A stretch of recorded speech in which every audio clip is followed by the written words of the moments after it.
अऊज़ु बिल्लाहि मिनश शैतानिर रजीम बिस्मिल्लाहिर रहमानिर रहीम वयस्तफ्तूनक फिन्निसाइ क़ुलिल्लाहु युफ्तीकुम फ़ीहिन्ना वमा युतला अलैकुम फ़िल किताबि फ़ी यतामन निसाइ अल्लाती ला तुअतूनहुन्ना मा कुतिब लहुन्न वतरगबून अन तंकिहूहुन्न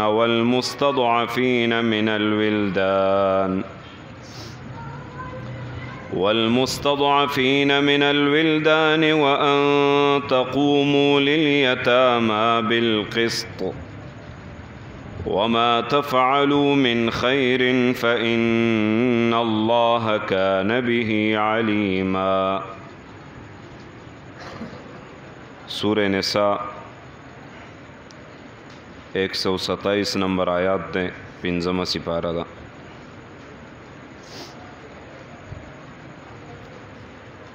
مخکې آیات کې مسله د دین د ابراهیم علیه السلام ذکر شو واتبع ملت ابراهیم حنیفا نو کله چې تابعداري د ملت او د دین د ابراهیم علیه السلام ذکر شو نو اهل کتابو اعتراض وکړو چې په دین د ابراهیم علیه السلام کې خدا و چې کم خلق جهاد نشي کولای نو هغوی ته به میراث نه ورکولی کیږي او کم خلق چې جهاد نه کوي او نشي کولای کمزوري نو هغوی ته بعضې حقوق هغه نشي حاصلېدلی لکه زنانه جهاد نشي کوي نو دوی ته میراث کې حق نشته ماشومان جهاد نشي کوي نو هغوی ته په میراث کې حق نشته نو صحابه کرامو د رسول الله صلی الله علیه وسلم نه تپوس وکړو چې دغه اهل کتاب سوی دا حقیقت دی نو الله تعالی آیات نازل کړ چې د زنانو متعلق مسائل په دې صورت کې مخکې ذکر شوي او د ماشومانو متعلق مسائل په دې صورت کې مخکې ابتدا کې ذکر شوي زنانو ته حقوق دی په میراث کې د سړو د پاره خپل حق دی او زنانه د پاره خپل حق دی او دارنګ زنانه د پاره مہر دی چې کله نکاح وشي نو د نکاح په عوض او مقابله بدله کې به د زنانه ته مہر ورکېدی شي او دغه مہر لازم او ضروری دی په خاوند باندې نو د دې ذکر په دې آیات کې کیږي اصل کې د صورت د ابتدا تفصیل او تشریح ده التا د صورت په دریم آیات کې ذکر شوی وَإِنْ خِفْتُمْ أَلَّا تُقْسِطُوا فِي الْيَتَامَى فَانْكِحُوا مَا طَابَ لَكُم مِّنَ النِّسَاءِ مَثْنَى وَثُلَاثَ وَرُبَاعَ نو دلته ذکر کیږي هغه زنانه چې تاسو رغبت کوئ هغې ته مینه کوئ نو هغې ته خپل مہر ادا کوئ مہر ورکوئ او نکاح ورسره کوئ او کنه ستاسو مینه هغې سره نه مطلب نکاح زړه نه غواړي نو بیا پرېږدئ چې کوم ځای نکاح کوي چې هغوی نکاح وکړي او دلته مسله د یتیم ذکر وا چې یتیم ته په میراث کې مال ورکول کېږي پلار نه پاتې شي مور نه پاتې شي مال نو هلک د پاره د جنۍ په مقابله ډبل رسی جنۍ ته د هلک په نیمه رسی نو دغه احکامات د دې صورت په ابتدا کې ذکر شوي اوس دلته بیا د هغې د سوال په جواب کې ذکر کیږي وَيَسْتَفْتُونَكَ فِي النِّسَاءِ او تپوس کوي دوی ستانه فی النساء په باره د زنانو کې. استفتا تپوس کولو ته وایي، ځان پویول. علما فرمایي چې د فتا نه ماخوذ دی. فتا وایي ځوان ته، نوجوان. او کله چې سړی په یو مسله کې تپوس وکړي نو د ده شبهات زایل شي، د ده چې په کومه خبره کې شک وي نو هغه شک ختم شي، نو دا مسله د ده په زړه کې مضبوطه او قوي شي، نو ځکه ورته استفتا وایي. ویستفتونک تپوس کوي تانا فی النساء په باره د زنانو کې. قل اوایا محبوب پیغمبر دوی ته الله یفتیکم فیهن، الله تعالی یفتیکم تاسو ته حکم کوي، فتوا در کوي، تاسو ته مسله بیانوي. فیهن په باره د زنانو کې. وما یتلا علیکم فی الکتاب، او دا مسله هم دا چې یتلا علیکم چې لوستلی کېدی شي په تاسو باندې فی الکتاب په کتاب.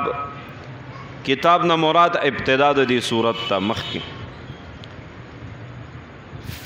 فی یتام النساء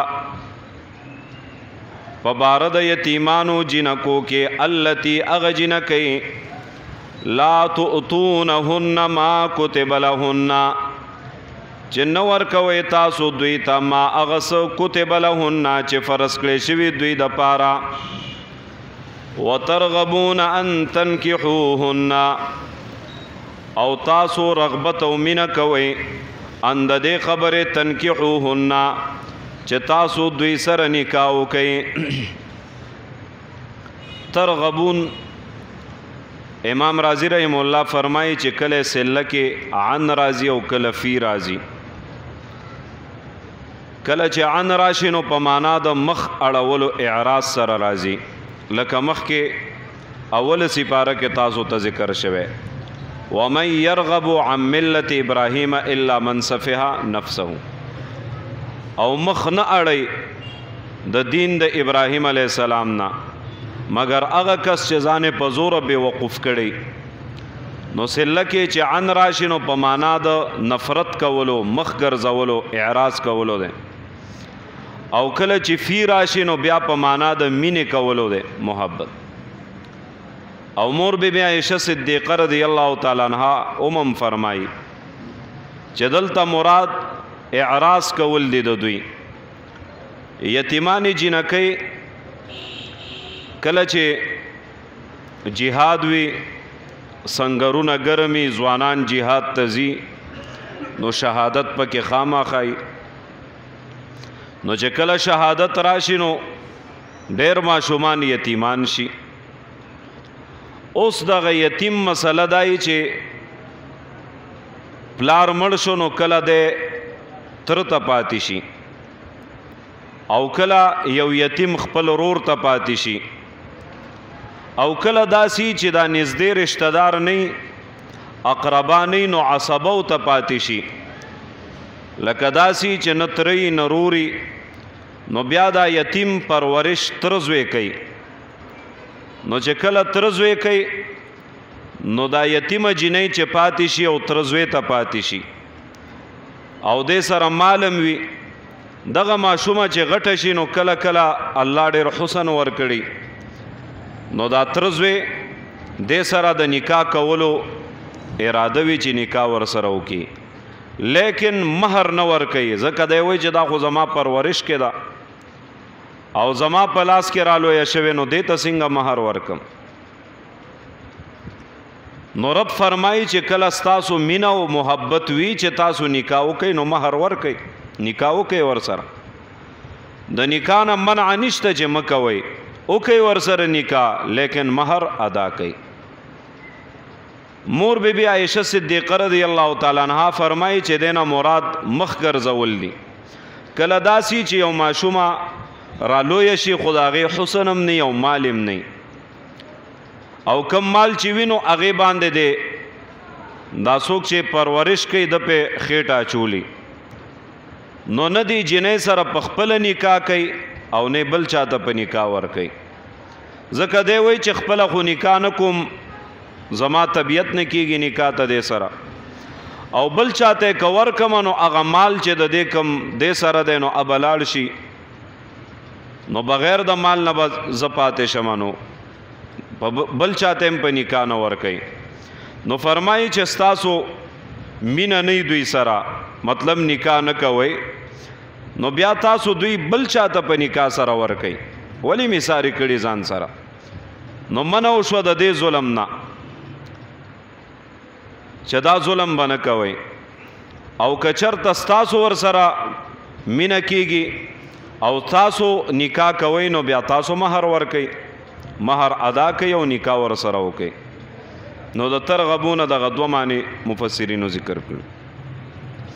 وترغبون او مینه کوئ تاسو اندې سره تنکحوهن چې نکاح کوي د دوی سره نو چې کله نکاح کوئ نو تاسو ادا کوئ ما کتب لهن مخکې ذکر هغه چې کوم مقرر کړی شوي دوی د پاره مهر چې څومره مقرر دی نو مهر ورکه په مهر خېټه ماچ ځکه مهر خوړل دا حرام دي زمونږ پښتنو کې هم دا مسئله جنۍ سره نکاح کوي نو مهر کې ډېر څه ولیکي لیکن بیا وروسته ورکوي نه ادا کوي نه دا ظلم دی نکاح بهترینه نکاح هغه ده چې اسانه طریقې سره وشي مهر څومره اسانه نو دا بهتره نی لیکن یو ځای کې عام تام رواج دای چې مهر ډیر اخلي نو چې یو ځل دی اولی کو بیا به مهر دی جنۍ ته ادا کې هغه نقد پیسې وي که جیداد وي که سونی هر څه چې دی ورته مهر کې مقرر کړي نو دا به دی جنۍ ته ورکې او جنۍ لپاره حق می زمونږ د احنافو مذهب دا دی که چرته یو جنۍ خپل خاوند ته د خپل کمرې دروازې بندي کی چې تر هغه به کمرې ته نه راځي چې تر کومې د زما مهر ادا کړی نه خدا په ابتدا کې نو بالکل د جنۍ حق شته او دې ته ناشزه نه وای دا د جنۍ حق دی چې ما ته خپل مهر راکه بیا هغې نه وروسته راځي نو مهر ادا کول دا لازم او فرض دی ځکه دا د دې جنۍ حق دی پتا باندې اوس چې د کله بیا مهر بعض خلک معجل او مؤجل دواړه مقرري کله داسي چې یو مهر یاره 1 لاک به پکې نغد درکم او دی 2 لاکو کې به نیټه شي بیا به کال وروسته درکم نو چې کله نیټه شي نو بیا به هم هغه مهر ادا کې او ورکې به دی زنانه ته ها البته که زنانه درته په خپله معاف کړي نو معاف کېدی شي زنانه وایي چې بس دا زما مهر تا ته معاف شو یا نیم معاف شو یا ټول معاف شو نو بالکل زنانه اختیار دی دا غي خپل مال دی نو چې کله خپل مال دی نو بالکل به دا هغه معاف کولی شي د دې وجې زمونږ د اصولو مسله ده که یو سړی یو جنۍ سره په یو نصاب باندې نکاح وکړي مثلا یو سړي سره د ګډو چیلیو نصاب دی یا د غوینو نصاب دی ورسره یا د سونې چاندۍ نصاب دی ورسره ډېر نصابونه دي او دې جنۍ ته ووایي که تا ما سره نکاح وکړه نو زه به د خپل نصاب نه تا ته یو نصاب درکم جنۍ ورسره نکاح وکړله نو علما فرمایي چې کم نغد پیسې دي نو دا د دې جنۍ شوې اوس چې په دې نغدو پیسو باندې کال تیر شو نو دې سړي باندې زکات په دې کې نه راځي ځکه دا د دې سړي دی نه دا د دې جنۍ دی دا حق د جنۍ دی نو په سړي زکات نشته البته که جنۍ سره کال په تیر شو نو بیا به هغه د دې نه زکات ادا کوي په هغې باندې زکات بیا ادا کیږي نو د دې وجې نه چې کله مهر مقرر شي اول خو کوشش کول پکار دی اسانه نکاح وشي خو که بالفرض یو ځای کې دا شرایط لکه نن سبا چې کم ځای تمځي نکاح تړې نو اول نه ورپسې نکاح رجسټرار راغلی او کاغذونه راوړې او پوره لیکلتي وکړي دا لږ د کور حصه او نغد پیسې او سونا او دا ټول جنۍ ته ولیکي نو چې کله ولیکلی شوې او مهر کې دې سړي ورسره ومنلې نو دا مهر شو دا به ادا کوي بیا جنۍ ته به ورکوي نو رب فرمایي وترغبون ان تنکحوهن نو ورکوي تاسو هغه چې مقرر کړی شوي دوی د پاره د مہر نه په داسې حال کې چې تاسو مینه کوئ د دوی سره د نکاح ور سره کوئ نو مہر ادا کړئ والمستضعفین من الولدان او ذکر کړی شوی تاسو ته حال د هغه کمزوري کړی شو من الولدان د ماشومانو نه هغه مثلا تاسو ته کتاب کې مخکې ذکر کړی شو اسه شه دا چې کله ماشوم وي او د څومره حق رسی په میراث کې نو د خپل حق ادا کوي دا مسله غلطه ده چې کم کس جهاد نشي کوي نو د تبا پیسې نه ورکوي میراث کې به د پیسې نه ملاويږي دا مسله غلطه ده ماشوم دې په غیږ د مور کې ده او د داسې رشتہ دار وفات شو چې د ته میراث رسی نو بالکل دې د مور په غیږ کې د میراث حقدار دی د ته به میراث ورکوي د دې وجه نه یو سړی وفات شي نو د دې سړي چې کم مال دی نو علما فرمایي چې په دې کې ته خیراتونه نشي کوي یو سړی وفات شو د سړي خپل مال دی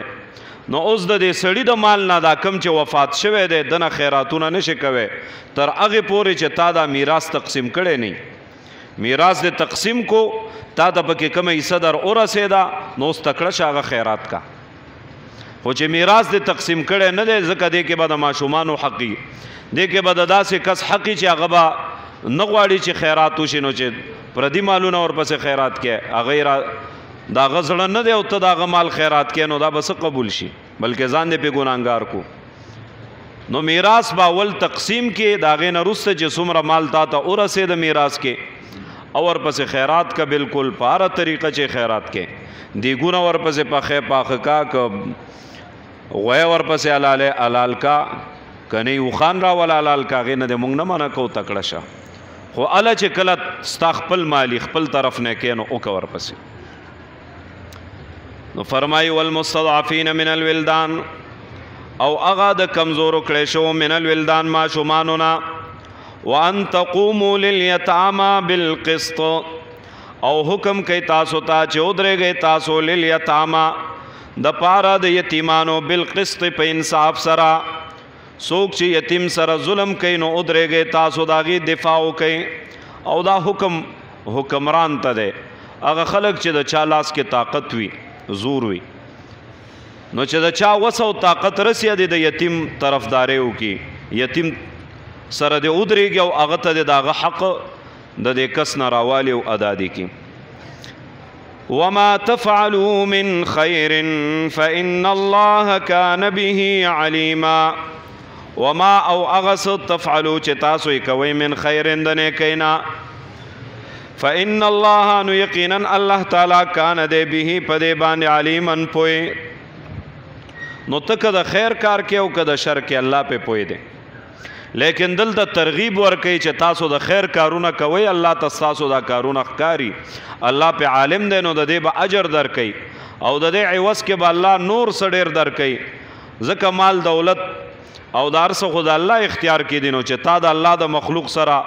د رحم معامله وکړه الله به تا باندې رحم وکړي ډېر مال به درکړي بیا ګورئ ویستفتونک فی النساء او تپوس کئی تانا پا بارد زنانو کے قل ورتوایا محبوب پیغمبر اللہ یفتیکم فیہن اللہ تعالی حکم کئی تاسو تا فیہن پا بارد دے زنانو کے وما یتلا علیکم فی الکتاب او دا خبر ہم دا کم چلو استلے کی گی پتا سبانے فی الکتاب پا کتاب کے فی الیتاما پا بارد یتیمانو فی یتام النساء پا بارد یتیمانو جنکو کے اللتی اغ جنکی لا تؤتونہن چه نور کوئی تاسو دویتا ما اغس کتب لہن چه کم مقرر کریشوی دوی دا پارا و ترغبونا او غاڑی تاسو ان تنکحوہن چه نکاو کئی دا دوی سرا والمستضعفین من الولدان او اغا د کمزورو کړی شو من الولدان ما شمانونا وان تقوموا لليتامى بالقسط او حکم کوي تاسو ته چې ودرېږئ په باره د یتیمانو کې بالقسط په انصاف سره وما تفعلوا من خير فإن الله كان به عليما او اغا چې کوي تاسو من خیرن د خیر کارنا فإن الله نو یقینا الله تعالی کان دې به پاغه باندې علیمن پوي صلی الله تعالی علیه و آله و صحبه الحمد لله رب العالمين والعاقبة للمتقين والصلاة والسلام على خير خلق محمد و آله و صحبه اجمعین. الله رحم کرمو کې گناهونه معاف کې په گناهونو مدافع قلم راخ کې اخر خاتمه مو بالایمان کې ایمان د زاوال نه مساته د خپل قهر او غضب نه مساته شرمندګي رسوایی دنیا آخرت نه مساته حیا پردې را باندې واچولې کې الله ظالم د ظلم نه مساته مظلوم د بد دعاو نه مساته مخلوق د محتاجۍ نه مساته کریم الله خپل ځان ته محتاج کې کریم الله د اسپیټالونو بیماریانو تکالیفونو په امن او امان کې الله د ظالم د ظلم نه د جابر د جبر د حکمران د ظلم او جبر نم په امن او امان کې الله د عدالتونو کچرونو په امن او امان کې کریم الله څومره بیماران د اهل اسلامي کورونو کې اسپیټالونو کې د ناستو کسانو کې روحاني بیمارانی جسمانی بیمارانی الله ټولو ته صحت کامله عاجله مستمره د نیک عمل لپاره ور نصیب کړي کریم الله د چا څومره حاجتونه پوره کړي الله د چا مشکلات حل کړي کریم الله سو قرضداري د غیب خزانو نه قرضونه ادا کړي الله د چا رزق تنګي رزق فراخه کې کریم الله سوک د دین په نسبت جیلونو کې بے گناہ جیلونو کې رهایت لپاره ورته اسباب مهیا کې خپل کور اهل او عیال بچو ته په خیر عافیت سره راوستل کې کریم الله د چا کورونه آباد نه الله په خرشتو سره کورونه آباد کې الله د چا اولاد نه کملا صالح قرآن خانه دیندار اولاد ورکې الله د چا اولاد وی سره زمنګ د اولاد نه کملا صالح قرآن خانه دیندار لوي کې کریم الله د چا کاروبارونه نه د حلالو کاروبارونه نصیب کې الله د چاوي برکت ورته پکې واچولې کې کریم الله څومره کسان استاد کتاب درس تناستي یا استاد کتاب درس اوري الله د دې ټولو حاجتونه د غیب او خزانونو پوره کې الله د دې ټولو لپې جولې د خیر او برکت نه ډکې کې کریم الله د دې ټولو کورونه د کور کمرې صحنونه د حلال رزق نه ډکې کې الله دې ټولو باندې د خپل علم عمل رزق او اخلاص دروازې را پرانستلې کې الله په کړي ګناهونو مدافع قلم راخ کې الله د ژوند لمحې سکند ګناهونو معاف کې وصلی الله تعالی علی خیر خلقه محمد و آله و اصحابه اجمعین برحمته.